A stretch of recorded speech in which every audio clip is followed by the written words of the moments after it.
Credit చోరీ అనగానే మనకు చంద్రబాబు నాయుడు గారు లోకేష్ గారు గుర్తొస్తూ ఉంటారు. దానికి మించి నేనేమన్నా తక్కువ తిన్నానా? నేను కూడా చంద్రబాబు నాయుడు గారికి దత్తపుత్రుడినే కదా.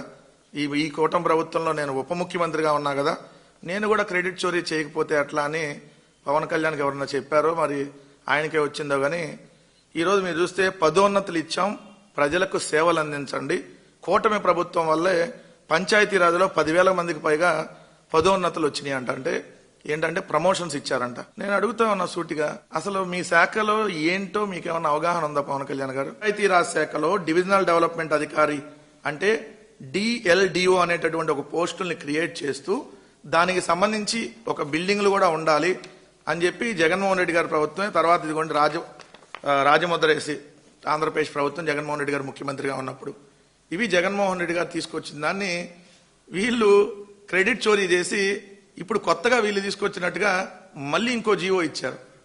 అదేమో ఏదైతే డివిజనల్ డెవలప్మెంట్ అధికారి, ఇది కూడా డివిజనల్ డెవలప్మెంట్ అధికారి. అక్కడేమో DLDO అని ఉంటుంది, ఇక్కడేమో DDO ఉంటుంది. మధ్యలో ఈయన ఇంటర్మీడియట్ ఫెయిల్ అయి ఉన్నాడు గట్ట ఎత్తేసి కొత్త జీవో ఇచ్చాడు. సో DLDO అన్న DDO అన్న ఒకటే.